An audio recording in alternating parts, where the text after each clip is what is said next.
அன்பார்ந்த இறைமக்களே, கிறிஸ்துவின் மறுப ஜெபக்குழுவின் வாயிலாக இன்று உங்களை சந்திப்பது நான் பெரும் மகிழ்ச்சி அடைகிறேன்.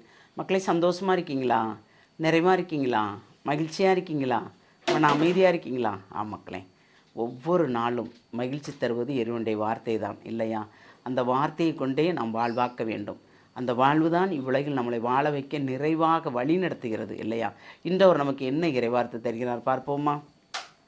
சாலமோனின் ஞான நூல் அதிகாரம் 7 இறைவார்த்தை 28-30 முடிய. ஞானத்தோடு வாழ்கின்றவர்கள் மீது அன்பு செலுத்துவது போல் வேறு எதன் மீதும் கடவுள் அன்பு செலுத்துவது இல்லை.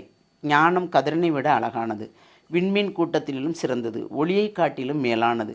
இரவுக்கு பகல் இடம் கொடுக்கிறது, ஆனால் ஞானத்தை தீமை மேற்கொள்ளாது. Praise the Lord. இரவுக்கு பகல் இடம் கொடுக்கிறது, ஆனால் ஞானத்தை தீமை மேற்கொள்ளாது. அப்போ பாருங்கள், இரவுன்னு ஒன்று இருக்கும்போது பகல் ஒன்று வருது இல்லையா? மாறி மாறி. ஆனால் ஞானம் நம்மிடம் இருக்கும் என்றால் தீமை அதுக்கு மேற்கொள்ளாதாம். அப்போ நம்ம ஞானத்தோடு செயல்படும் போது கண்டிப்பாக தீமையோடு நாம் இருப்பதில்லை. எப்பொழுதும் நமக்கு நன்மை தான். எது நடந்தால் என்ன, இறைவன் பார்த்து கொள்வார். ஆனால் நாம் நிறைவாக ஞானத்தோடு செயல்படுவோம். அந்த சிந்தனை மட்டும்தான் நம் மீது இருக்கும். ஏனென்றால் ஞானத்தோடு வாழ்வர்கள் மீது அன்பு செலுத்துவது போல் வேறு எதன் மீதும் கடவுள் அன்பு செலுத்துவதில்லை. அப்போ நம்ம ஞானத்தை கேட்டு பெறும்போது ஆண்டவர் நம் மீது அதிக அன்பு செலுத்துகிறார். இந்த ஞானத்தை கொண்டு நாம் மட்டும் வாழாமல் பிறருக்கும் உதவி செய்யும்போது அதன் மூலமாக அவர் அதிக சந்தோஷப்படுகிறார் இல்லையா?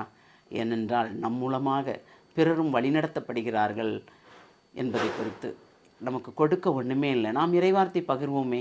அவர் கொடுத்த அந்த அற்புத வார்த்தைகளை அவரிடம் கொடுத்து பகிர்ந்து கொள்வோமே. அவர்களும் அதன் மூலமாக விசுவாசத்தை பற்றி கொள்ளட்டுமே. அப்போ அந்த பற்றுதல் மூலமாக இறைவனோடு அவர்கள் சேர்ந்து நடக்கட்டுமே. அப்படி இந்த இறைவனோடு சேர்ந்து நடக்கும்போது எல்லாம் நன்மையாக கிடைக்குமே. கிடைக்குமா கிடைக்காதா? கண்டிப்பாக கிடைக்கும். ஏனென்றால் ஞானத்திற்கு வழி அன்பு மட்டும்தான். தீமை அதுக்குள் இல்லவே இல்லை. அந்த ஞானத்தோடு நாம் எப்பொழுதும் உறவாடுவோம். அந்த ஞானத்தை கொண்டே நாம் பிறரை வாழ வைப்போம். அந்த ஞானத்தை கொண்டே பிறருக்கு நாம் ஆசீர்வாதம் கொடுப்போம். அப்படி கொடுப்போம் என்றால் தீமை நம்மளை மேற்கொள்ளாது. தீமை மேற்கொள்ளாத வரத்தை கேட்போமா? எல்லாம் வல்லவரே, உம்முடைய கிருபை உம்முடைய ஆசீர்வாதம் எங்களோடு நிறைந்திருக்கிறது ஆண்டவரே. அந்த நிறைவை மட்டும்தான் நாங்கள் எப்பொழுதும் பெற்றுக்கொள்வோம். ஆமாண்டவரே, நீர் கொடுத்த அந்த நிறைவை நாங்கள் பிறருக்கும் பகிர்ந்தளித்து நிறைவாக வாழும்படி உலகில் எங்களை வாழ வைத்தீரே, அதற்கு நன்றி ஆண்டவரே.